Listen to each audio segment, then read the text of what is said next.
네, 이번 시간에는 교양 수준으로 알아두면 좋은 다이노와 다이노 버전 2에 대해 알아볼게요. 메타에서 나온 다이노 버전 2 소개 페이지예요. Self-Supervised라는 단어도 있고 Transformer라는 단어도 있어요. 슈퍼비전 없이 비주얼 피처를 배운다 라고 쓰여 있어요. 그러니까 피처들을 배우기 위해서 레이블이 필요 없다라는 말이에요. 그래서 성능이 좋다 이런 얘기가 나오고, 이걸 이용해서 Depth Estimation, Semantic Segmentation, Instance Retrieval, Dense Matching, Sparse Matching 등을 할 수 있다라고 쓰여 있어요. 그래서 이게 뭔지 알아보기 위해서 이 다이노 버전 2가 아닌 그 전 버전, 다이노 버전 1부터 알아볼게요.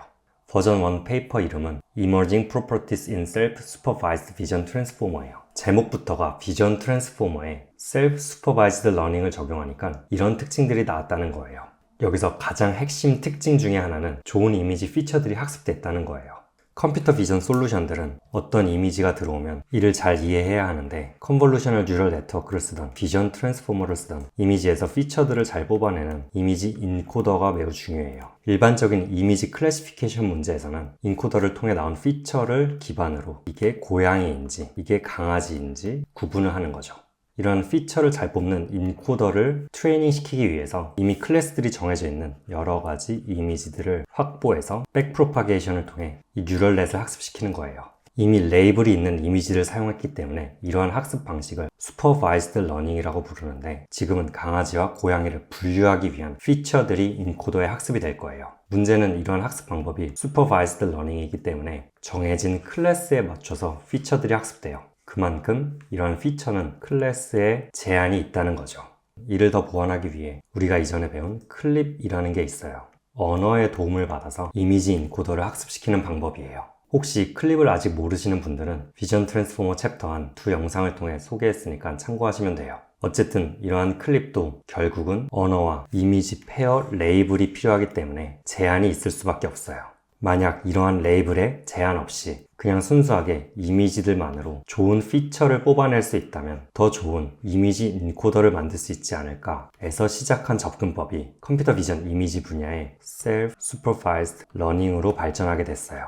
그리고 이번 영상의 주제인 다이노와 다이노 버전 2는 이 자기 지도 학습 분야에서 꽤 임팩트가 있는 페이퍼들이에요. 그럼 이 다이노가 어떻게 만들어지는지 페이퍼를 통해 알아볼게요.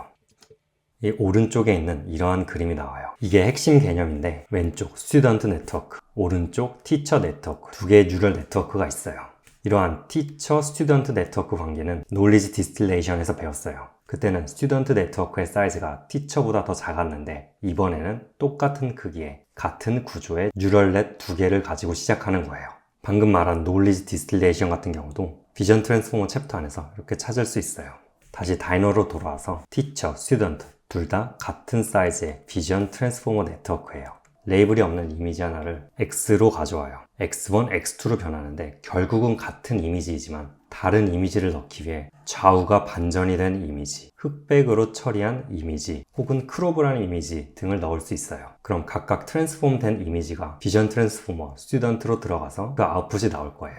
비전 트랜스포머 클래시피케이션 할 때는 CLS 토큰의 아웃풋을 보게 되는데, 여기서도 이 CLS 토큰을 사용해요. 아까 다이노 같은 경우는 셀프 슈퍼바이즈드 러닝이라고 해서 레이블이 필요 없다라고 했는데, 여전히 이 CLS 토큰을 사용하고 있어요. 하지만 여기서 말하는 CLS 토큰은 이미지의 레이블과는 상관이 없이 우리가 임의적으로 만든 길이 65,536개의 벡터의 아웃풋 디스트리뷰션으로 표현할 수 있어요. 이미지넷과 같은 클래스와는 전혀 상관이 없는 그냥 임의적인 벡터 아웃풋이에요. 이 뉴럴 네트워크를 학습시키기 위한 로스 함수는 -p2 log p1으로 나와 있어요. 그러니까 이 p1의 아웃풋 디스트리뷰션이 티처 네트워크의 아웃풋 p2를 따라가도록 로스 함수를 정한 거예요. 그럼 이 스튜던트 네트워크는 이러한 로스 함수를 통해서 학습이 돼갈 거예요. 그럼 당연히 이 정답지가 되는 티처도 배우는 게 있어야 하는데, 티처 네트워크는 로스를 통해서 배우는 게 아니라 학생 네트워크의 파라미터들이 EMA, Exponential Moving Average가 돼서 티처로 들어와요. 결국 이 티처 네트워크는 로스를 통해서 배우는 게 아니기 때문에 학습이 여기 방향으로는 이어지지 않는다라는 뜻이에요. 이러한 방식으로 티처와 스튜던트를 학습을 시키면 여러 이미지들이 들어오면서 스튜던트 네트워크는 티처를 따라가기 위해 빠르게 배워가고, 티처는 빨리 배워가는 학생 네트워크들의 평균을 배워가는 거예요. 즉 티처가 더 늦게 배우는 대신 스테이블한 거예요. 이러한 방식으로 아주 많은 양의 이미지들을 레이블 없이 학습을 시켰더니 여기 있는 비전 트랜스포머가 이미지 피처를 엄청 잘 추출한다는 거예요. 추가적으로 여기 센터링이라는 게 있는데 이거는 셀프 디스틸레이션 학습 중에 네트워크가 붕괴되는 걸 막기 위한 장치 정도다 라고만 알고 계시면 돼요. 자세한 내용은 여기 페이퍼에 수학적으로 다 쓰여져 있어요. 어쨌든 이러한 방식으로 비전 트랜스포머를 레이블 없이 셀프 슈퍼바이즈드 러닝을 시켰더니 이미지 피처가 너무 잘 학습이 되더라. 그래서 이렇게 학습된 이미지 인코더를 사용했더니 이미지 클래시피케이션도 잘 되고 세그멘테이션도 잘 된다 라는 내용이에요. 이 웹페이지 같은 경우는 그 후속 페이퍼 다이노 버전 2에 대한 내용이에요. 버전 2 페이퍼를 읽어봐야겠죠. 버전 2 같은 경우는 그 이전 모델에 비해서 더 좋은 데이터를 많이 넣고 여러 셀프 슈퍼바이즈드 러닝 방법을 복합적으로 사용한 거예요. 방금 전에 말한 다이노 구조에 이미지 패치를 사용하는 아이봇 방식 그리고 여러 가지 방식을 써서 모델을 더 좋게 만들었다고 쓰여 있어요. 여기서 중요한 거는 이것들을 다 이해하는 게 아니라 가장 핵심 방법 이미지에 레이블 없이 셀프 슈퍼바이즈드 러닝을 사용해서 비전 트랜스포머를 학습시켰다는 거예요. 그리고 그 이미지 인코더 결과가 너무 좋다라는 거죠. 세부적인 내용은 건너뛰고 바로 결과로 갈게요. 가장 먼저 이미지 클래시피케이션이 있어요. 레이블 없이 학습을 시켰는데 어떻게 이미지 클래시피케이션이 될까라고 의문이 들 수 있는데 이러한 방법으로 학습시킨 비전 트랜스포머를 가져다가 마지막 레이어 하나를 제거시킨 뒤 뉴럴 네트워크를 프리즈 시켜요. 그 다음 프리즈된 비전 트랜스포머 위에 이미지 넷을 위한 리니어 클래시파이어 네트워크를 하나 추가하고 이 네트워크만 파인 튜닝하는 거예요. 그렇게 한 결과가 여기 리니어 좋다라는 거예요. 여기에 만약 인코더 부분까지 파인 튜닝을 하니까 즉 이 비전 트랜스포머 부분까지 파인 튜닝을 해서 학습을 시키면 성능이 더 좋아진다 라는 말이에요.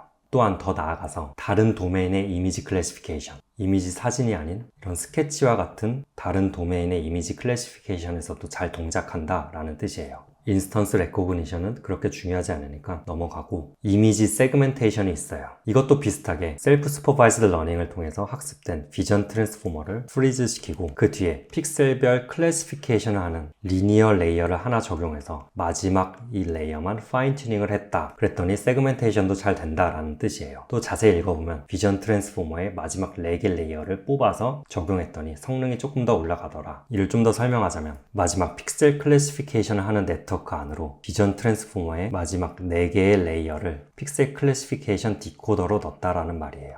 이에 대한 데모도 있는데 이렇게 이미지를 넣었더니 배, 도시, 하늘, 바다 등이 잘 구분이 돼요. 또 뎁스 에스티메이션이 있어요.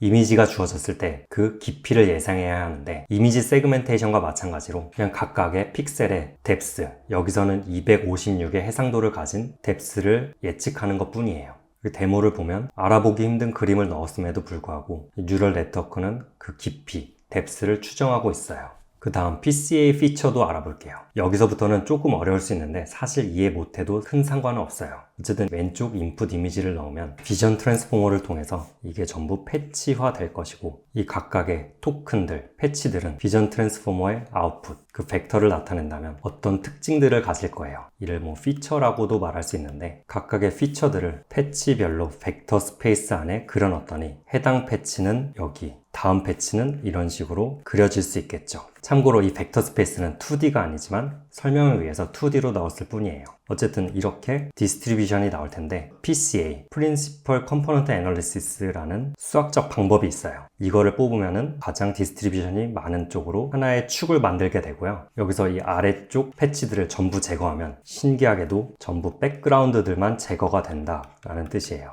그렇게 백그라운드를 제거하면 뒷부분이 검은색으로 표현이 되고 이제 비슷한 사진들, 소, 말, 강아지들을 모아서 다시 남아있는 것들로만 PCA를 돌리고 3개의 축에 R, G, B 값을 세팅을 해서 비주얼라이제이션을 했더니 패치별로 컬러 코딩이 되고 신기하게 머리는 같은 색깔들, 꼬리도 비슷한 색깔들끼리 매핑이 됐다라는 뜻이에요. 그리고 해당 그림 같은 경우는 비슷한데 아까 말한 두 번째 PCA를 돌리는 대신 그 피처 벡터 상에서 아까 여기 있던 피처 벡터들 상에서 이미지들끼리 어떤 패치가 있다면 그거에 가장 가까운 패치를 다른 이미지에서 찾았더니 그러니까 유클리디안 디스턴스가 비슷한 것들끼리 찾아냈더니 이런 선을 그을 수 있다라는 뜻이에요. 신기하게도 비행기의 머리, 새의 꼬리끼리 매칭이 되는 걸 볼 수 있어요. 즉 이미지를 읽기 위한 피처가 매우 잘 학습이 되었다라는 뜻인데, 이러한 다이노 버전 2는 오픈소스, 오픈웨이트로 공개가 되어 있으니까 다운로드 받아서 사용하시면 돼요.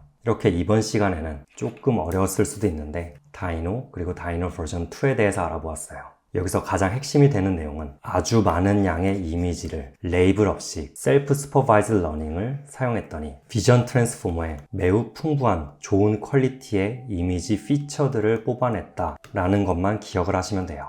그럼 이번 영상 여기서 마무리하고 바로 다음 시간에 뵐게요. 감사합니다.